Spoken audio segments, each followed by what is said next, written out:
Start the recording. I don't give a fuck. Well, like my idea behind this was it wasn't necessarily because you could say like I was trying to toy with the title, and I guess you could say it's underrated, but that's not necessarily the case here. Kind of like the matches we talked about last time, where it wasn't like they're not necessarily overrated. Like we kind of admit that they're great matches. We just don't really like watching them. These are like matches that I think everyone universally agrees are great. It's just like I think we would want them to have more time in the spotlight of discussion. Like no one really talks about these matches and how great they really are for whatever reason. And when I look back at the 4 that I've picked, I think there are several reasons why people don't really talk about these matches, which I can highlight, but I think like you're kind of in the same boat, right? Like you're kind of like they know that like it's a great match, you just don't think it's talked about. Yeah, I mean there's one that I think you're going to be like, are you fucking stupid? But that's besides the point. Well, mainly just and like my only reason for including it is I just think it's like there were like 2 key portions of this match that like made it a good match. I see. So because for all intents and purposes, it should not be a good match, but it was a good match in my opinion. Well, I'm very curious to see that. Maybe you should save that one for last so I can like really roast you towards the end of the video.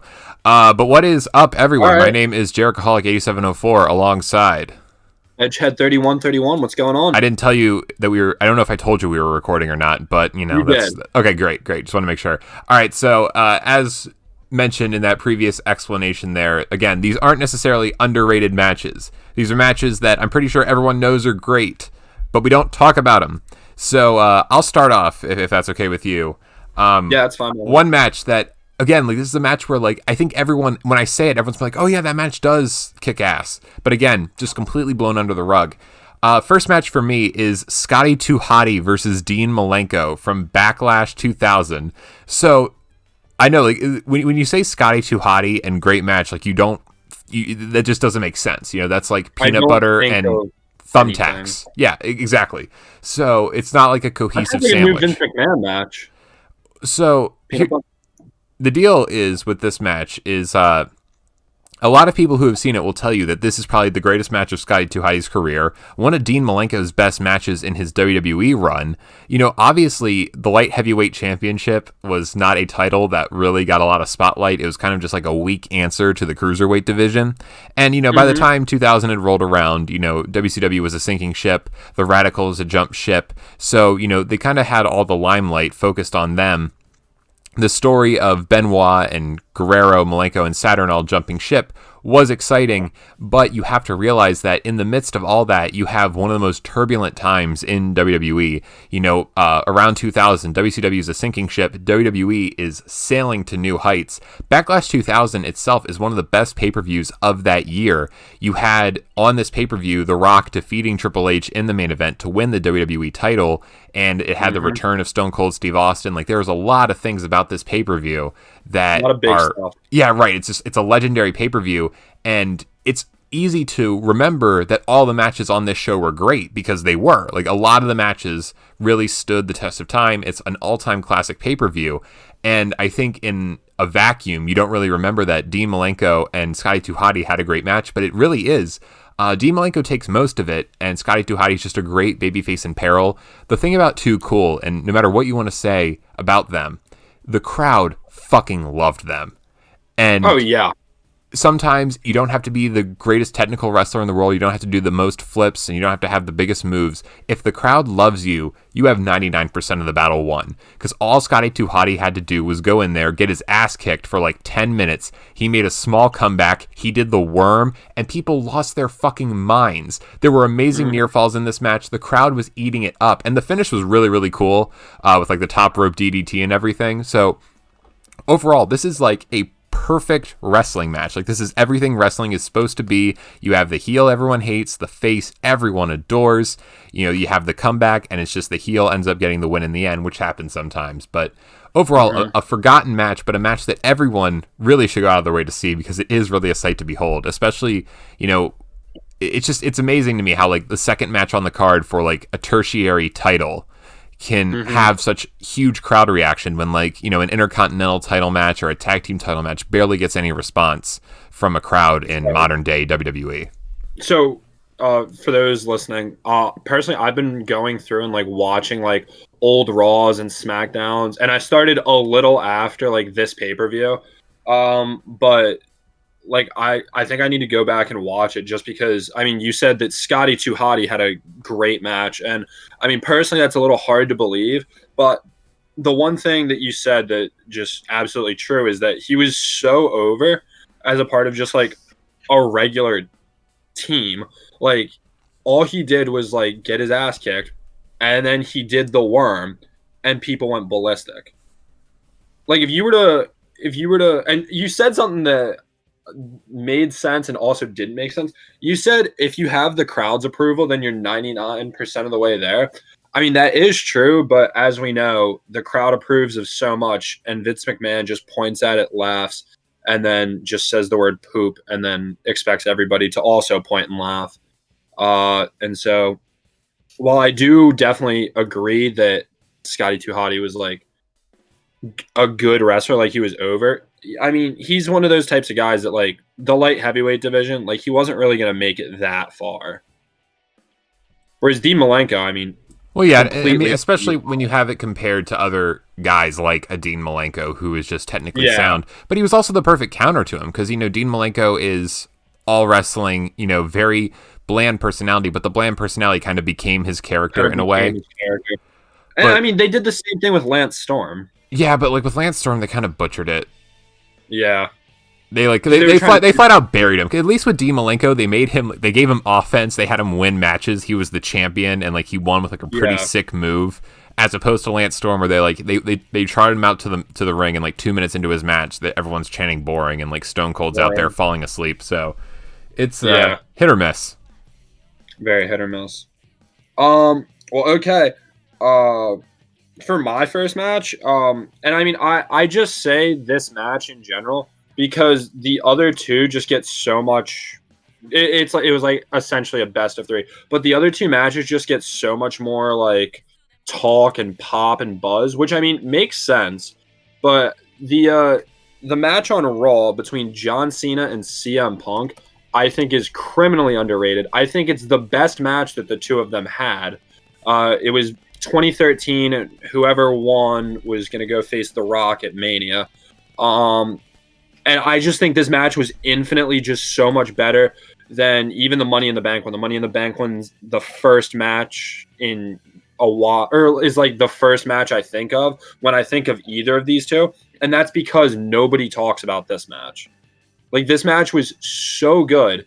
It had huge stakes, and nobody cares about it because it's not like one of those other two main matches. Like, this match was for the number one contendership rather than the actual championship, rather than, oh, is Punk going to leave with the gold, or is Cena going to shut him out and get him out of the company? I think this match is insanely good. And this truthfully like should have been like, this right here was the main event of WrestleMania. I 1,000,000% agree. I think if you literally, that just goes to show how great this match is, where it's a Raw main event, but if you literally copied and pasted this match and put it on the WrestleMania main event, I think everyone would have had an extremely higher opinion of WrestleMania 29. They would have had a higher opinion of the match. That's also CM true. Punk would very likely still be with the company. Yeah, they gave him his WrestleMania main event, which honestly, after showing this match, he earned. No, this match is better than most matches. Well, this match, in my opinion, is better than all matches that were on WrestleMania 29. Oh, I would agree, 100%. This is one of the best matches of 2013. Mm-hmm. And that's not to discount Punk and Undertaker, which was the Undertaker's last like great match, other than, I mean, the Boneyard match, but that's not really a match now, is it? Well, I have to ask you a question, because you were talking about the other two CM Punk John Cena matches. You referred to Money in the Bank. What was the other match you were referring to?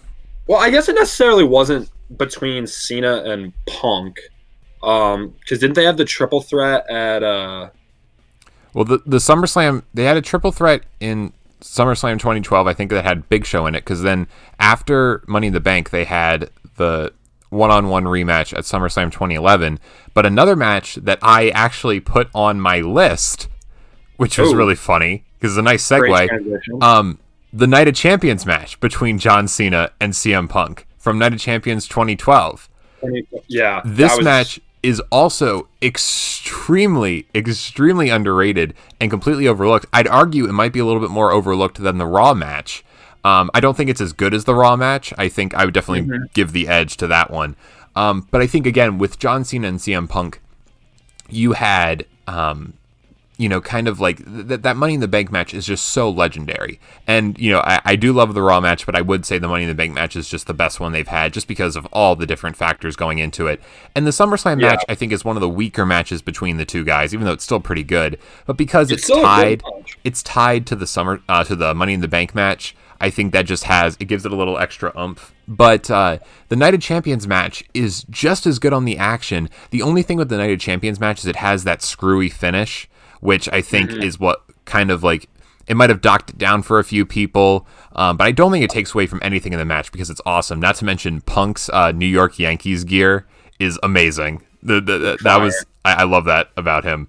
Even though I hate the Yankees, but it was still great. The finish obviously is a little screwy. It's a little, it's not your traditional big pinfall victory that Punk gets at Money in the Bank or Cena gets on Raw.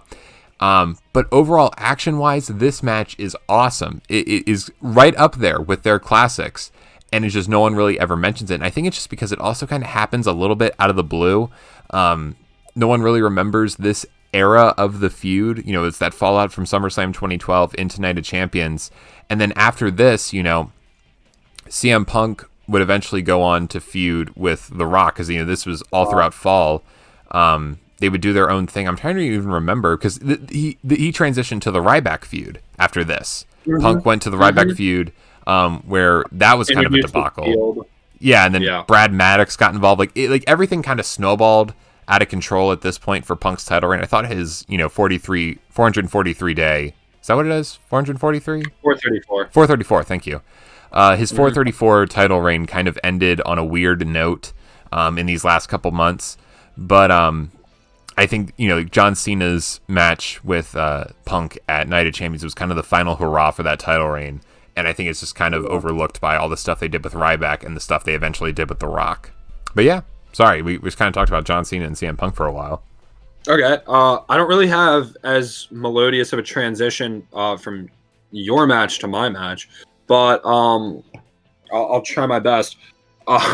So another match that I find very underrated, and this is right around where I am in watching all of WWE, is from Vengeance 2006 for the Intercontinental Championship.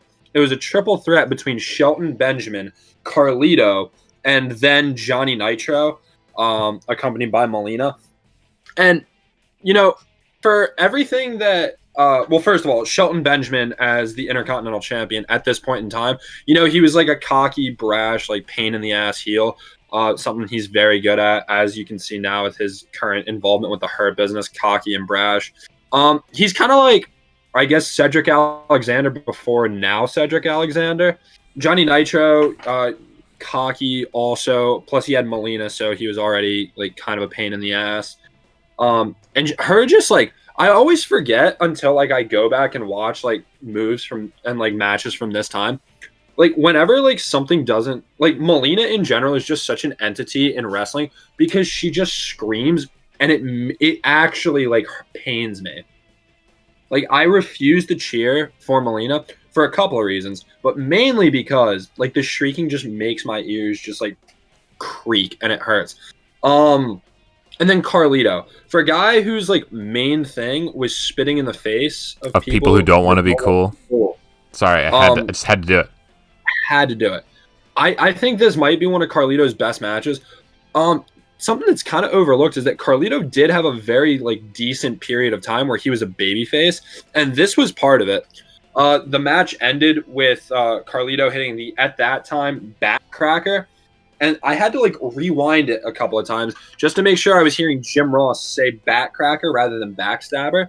And afterwards, Nitro threw him out of the ring and picked up the cover and 1, 2, 3. And I just think in general, at this point in time, I never knew that Carlito was so hot as a wrestler. He had all the right kinds of he was a baby face, right afterwards, him and Trish Stratus would have a storyline against Nitro and Melina. Shit, I forgot about that. I mean, anytime you tag with Trish Stratus, like, that's cool. Shit, yeah. Was that a pun? Yeah. Okay, great. I also think him just saying, now that's cool. Like, I think that's just one of the funny. Anytime I hear him say it, it's always from some weird, like, funny stuff. Like right beforehand, literally right before this match, he was backstage with Maria and doing an interview, and then Tori Wilson comes up and she's like, "Hey, can you hold my puppies?" And he's like, "Yes." And then she just hands him the dogs instead, and then he has to run out for his match. I thought it was so funny. I mean, but I also have a Vince McMahon brain. So this Carlito train you're on is truly magical. I'm not big on Carlito, honestly. Carlito's just kind of been there for me. Now, Jesus, you know, his old bodyguard that stabbed John Cena in a nightclub. That guy kicks ass. Not just kidding. All right, well, I'm ready to move on. If you are good to my third match.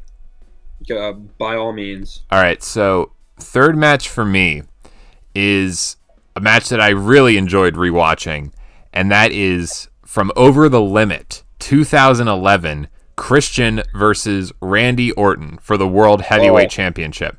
Now, I must say, before I even begin, you know, I turned on the pay-per-view on the network. I did like the time marker and skipped right to Christian's entrance, and I sat back and I thought, like, man, you know, like the Christian Randy Orton feud was really, really good. You know, they had a lot of great matches. I'm like, why don't people go back and watch these shows? And then 2 seconds into Christian's entrance, I hear that the commentary team is Booker T and Josh Matthews. I was like, holy fuck, no wonder people don't want to watch this shit. I was ready to turn it off, dude. Honestly, as much as I love this match, I like completely had blocked that commentary team out of my mind. As much as I love Booker, he can't make up for Josh Matthews.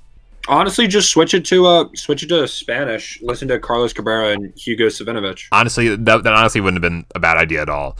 The thing is about Christian and Randy Orton, this match was actually extremely awesome, and I think most people remember this feud being good. The problem with this feud is that it was completely overshadowed by Punk and Cena, which there we are again talking about them.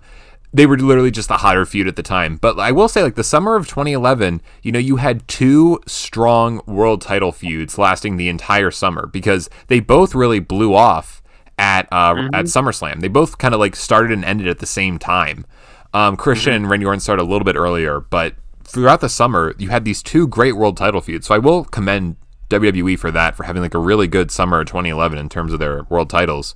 But what I really love about this match is, you know, Randy Orton and Christian aren't necessarily known for being like, you know, amazing 5-star technical classic performers, but what they showed in this match is that they are really smart. Both of these guys are really smart, and they knew how to get the most out of very little.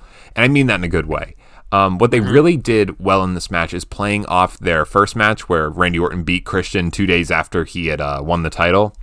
They had a lot of like teasing spots. They had a lot of callbacks. Like the finish to the SmackDown match was Christian doing a dive and then being caught by the RKO. And like, you know, Christian did like a pump fake, and Randy Orton, you know, he took the bait and did like an air RKO, and like, you know, Christian punished him for it. They did like a great spot. Probably my favorite spot of the whole match is Orton about to try and go for the punt kick, because, you know, he's like, oh, I'm going to put Christian away, and then he hesitates, and when he eventually goes for it, Christian pops up and he spears him, which was so great, and the crowd ate up all of it. Christian was both guys were faces at this point. Christian hadn't turned heel yet, so it was kind of an evenly split crowd.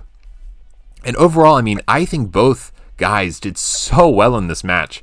And the out of nowhere RKO, I mean, this was kind of before the meme, but, you know, the finish was like Christian went for like a back suplex, Orton kind of snuck out and then hit an RKO.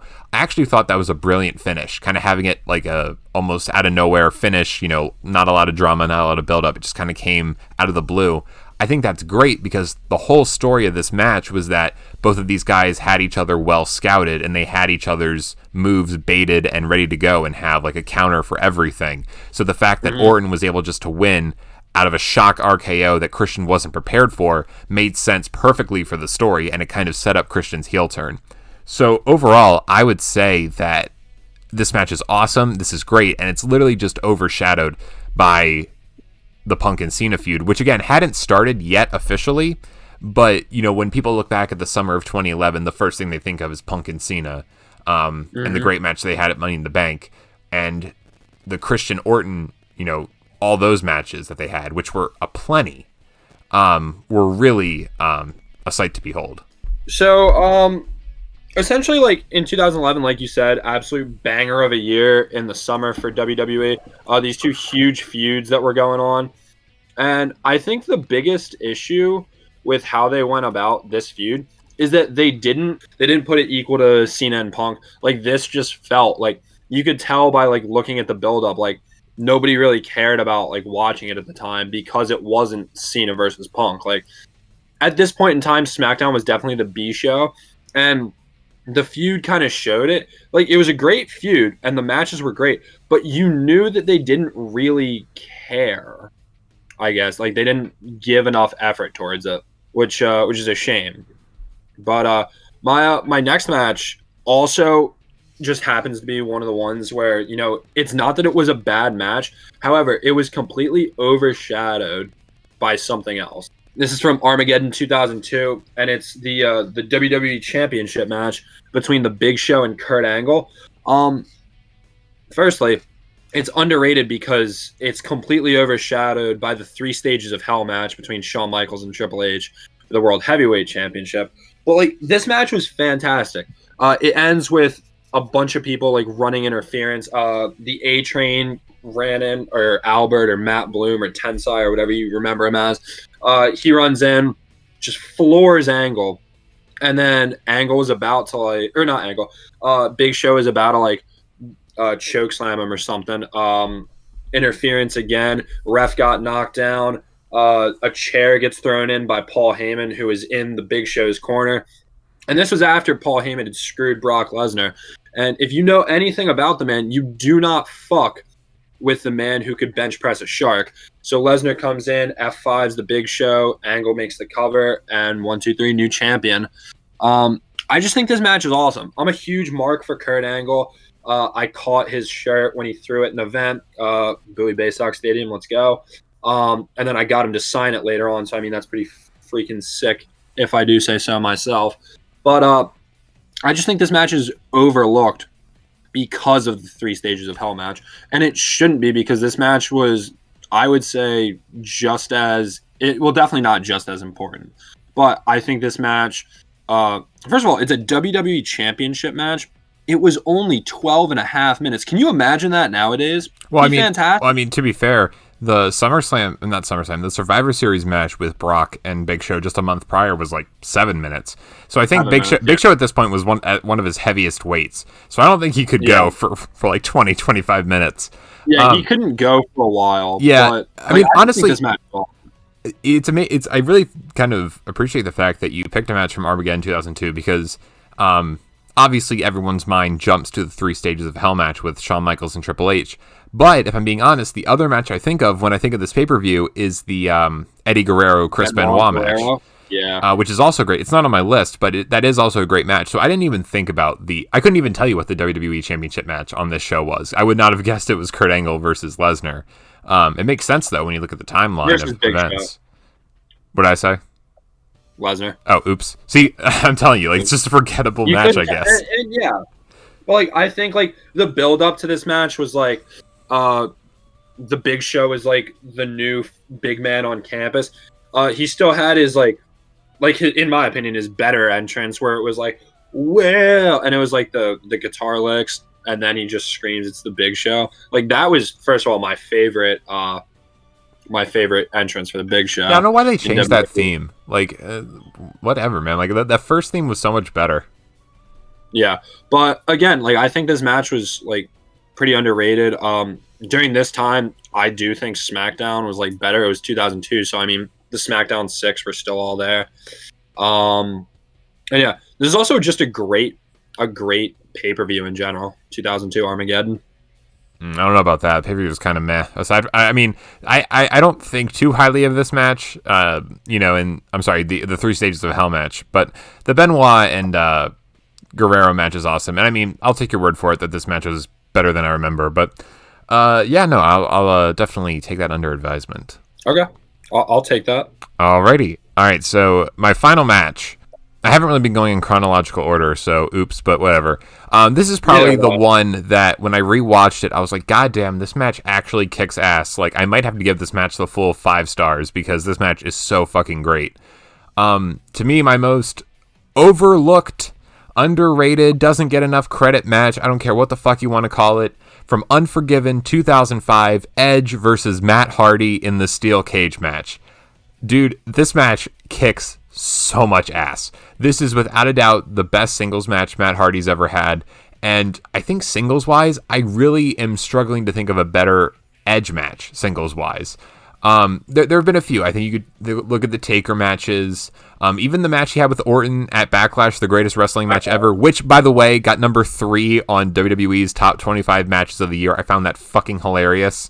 The greatest match ever. They were just sucking it off. They're like, oh, it's the best match ever. That's number 3. Amazing. Edge has had some great matches. And then, like, if you look at his tag team matches, like, obviously the TLC, which Matt was also in as well. The TLC matches, the No Mercy tag. But really, this could definitely be considered one of the best matches of both guys' careers. I think this match is so great. And I think the reason it gets overlooked is that they really botched the feud at SummerSlam, where they had Edge just beat Matt so decisively it wasn't even funny. Like, Matt Hardy's just a bloody pulp, and Edge is just standing over, as happy as can be, both hands raised in the air. Like, he was pretty much just completely emasculated. Yeah, there's no better way to put it. Now, am I a booking genius? No, but what I would have done is I would have had both of these guys just have a knockdown, drag-out fight at SummerSlam, and you either go one of two ways. You do like a double count out where they just kind of brawl out in the crowd and it's just like it's unresolved, so you have to do a cage match, which I think probably would have been the best way to go to protect both guys. Or if you want to have Edge win the first match, so you have the babyface chasing, I guess you could have them, go even, and then maybe Lita fucks over Matt, low blow or a weapon shot or something, Edge can capitalize and boom, and that's how you get your cage to avoid interference. But this match is nonstop action. It's really great. The feud, say what you will about the feud, and all the, work shoot style that they went with. It felt really real. It felt raw. It felt like it was two dudes who were fighting for real. And, the cage was really the only thing that held him back. Edge got a pretty nasty cut in this match. And honestly, it was all worth it. The crowd went crazy to see Matt get the twist of fate on Lita.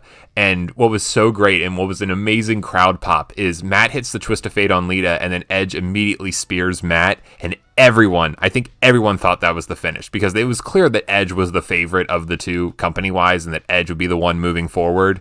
WWE did not have plans for a singles push for Matt Hardy. But... No. Seeing Matt kick out of that spear, the crowd went crazy. And then the finish with Matt doing that fucking wicked leg drop off the top of the cage, which had to have sucked. I mean, landing ass first off the top of the cage. It's just a really, really awesome match. There's never a dull moment in this thing.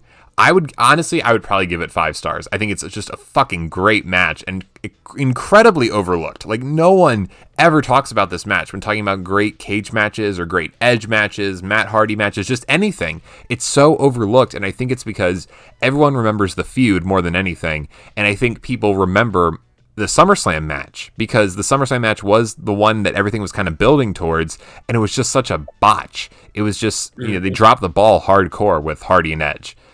Initially, but then I think this match more than made up for it. But not to mention, Matt and Edge had one final match. They had that loser leaves town ladder match where Matt Hardy again kind of looked like a dork on his way out. Like, Lita just tied him up and Edge slowly climbed up the ladder and took the briefcase. Like, anytime Edge got one over on Matt Hardy, they made him look like a total dork, as opposed to this match where Matt did get his revenge. He did twist a fate Lita. He did defeat Edge, but it was like a bloody war, and, Matt was, pretty much ravaged and destroyed afterwards. It was even, but they made Edge look so much stronger than Matt, which I think left a sour taste in the mouth because... honestly, with the subject nature of this feud, you could have had Matt Hardy defeat Edge, and, you didn't have to have Edge get the one-up in the end, and I think it wouldn't have hurt him in the slightest, because it's what the people really wanted to see, and everyone knew that Matt Hardy wasn't going to go anywhere, that this was just kind of a feud for the sake of generating business and buzz because it was an interesting story. But yeah, that's, in my opinion, one of the most overlooked matches in wrestling history. I love Edge. I mean, I don't know what might give the way that I really like Edge. This was before my time in watching wrestling, and if I had known what I know now, I think without a shadow of a doubt, I would have been marking out so hard for Edge. I would have had the rated R spinner belt at this time. I just would have been an absolute like punk ass mark, and it would have been fantastic. But alas, I'm not, and now I get to mark out whenever Edge returns again, and I can't wait. But going from and this match, this is my last match that I have. I can't tell if like this match just absolutely hits the nail on the head for what we're talking about when it comes to like overlooked, or if like I completely missed the ball and I'm just stupid and I don't think that I just don't think it gets enough credit. But I think when I think of matches that are overlooked and not talked about, I think you would be hard pressed to find a match that is not talked about the way that Brock Lesnar versus Daniel Bryan is overlooked. That match went like Lesnar went 19 minutes in that match. It was insane. It was the first like huge, like Bryan had just won the title. He was a heel because he had low blowed Styles. And so, first of all, this was the first time we were seeing heel Daniel Bryan in years. And the last time he was a heel, all he did was chant no. But now he was reinvigorated. He had come back from a career-threatening injury. Well, a career-ending injury. He was back. And I don't think I've ever cringed at every single suplex Brock Lesnar's thrown at somebody. I was scared, not just for my life, but for Daniel Bryan. You know, he has had like this insanely like rigorous comeback from again career-ending injury, and like one hit, like one wrong move to the neck or head or spine or wherever on Bryan. Not only could he be paralyzed, he could die. Like I was so scared going into this match, and I legitimately thought I was like, "There's no way." Like this new Daniel Bryan, I thought he was going to just get his ass kicked, and he didn't. He took a couple of suplexes in the beginning, one F5, and then Lesnar, being Lesnar, broke the F5 or broke the pin, goes to hit a second one. However, he ended up like smacking the ref, knocking him out. You know, ref bumps. That's what 2018 was all about in WWE. Bryan low blows him, and then he like grabs the arms and starts just like stomping in Lesnar's head. I legitimately thought like Bryan could win this. Every near fall, like I like flipped, like I popped for. I jumped out of my seat, and then even though like Lesnar ended up winning, like this match was just so good. Again, I was scared shitless the entire time, and I legitimately like every single near fall that Bryan had, I was like, he's gonna do it. Like this, he's gonna be the one. Like maybe he'll unify the titles. I was fantasy booking at the time too. I was like, holy shit, like this is the match. Since then, I don't think either man has had a better match in terms of like storytelling. Maybe save for Bryan Bryan winning at Elimination Chamber the following year and then losing at Mania for Kofi. Like that was insane. Like that was another just like crazy moment. Every near fall, I was like, oh my god, he's gonna do it. But this match is criminally underrated. It's not talked about enough. I think it is Brock Lesnar's best match since he's returned in 2011. It's better than a decent number of his matches before then too. And I truthfully think this match, in terms of like Bryan, is on par with WrestleMania 30. Yeah. At least like with the first match. Yeah, no, I feel. Once he won the first match, I was like, all right, Bryan's winning. I still popped like a crazy motherfucker when he did, but. No, hey, weren't you? I feel that. Weren't you there? No. What was I? I think you might have me confused with someone else. I don't know if I was there at WrestleMania 30. Maybe WrestleMania 29, but I don't know. Was I at WrestleMania 30? I don't know. I don't think so. I think you're thinking of Jericho Hulk 8705. So, that guy. Yeah, that guy sucks. Anyway, I think this match is also criminally underrated. I would agree 100% with you. In terms of Brock's best match since returning, I think the only ones that give this match a run for their money, I think of the Punk match at SummerSlam. I think of the triple threat at Royal Rumble with Rollins and Cena, and the match a year prior to this with AJ. I think the Bryan match is better than the AJ match. I really love this match a lot. I think it's a lot of fun. Bryan's awesome. Brock Lesnar's awesome. I really, really enjoyed this match. I think it's just kind of overlooked because, I don't know, I really couldn't tell you. I think it's just a really fun match, and I think you're right. I think it doesn't get enough credit. I think maybe people were scared to watch it because Bryan was just off the title change, and he was just off his title win. Mm-hmm. But this is a very, very fun match, and it goes to show that, Brock Lesnar does have it. He does have it in him, even though a lot of people don't think he does anymore, at least. When he's in there with the right guy, he has a lot of chemistry with guys like Bryan and AJ, who, sure, they have great chemistry with everyone, but they definitely got the best out of Brock, and I would agree 100% that this is a classic in every sense of the word. Mm-hmm. All right, well, if that's it, we clocked in at just under 40 minutes, so I think that is a good time frame to just proudly sign off. I think we got some classics, like 8 great matches that no one ever talks about. My name is Jerichoholic8704. I'm Edgehead3131. I'll see you guys later.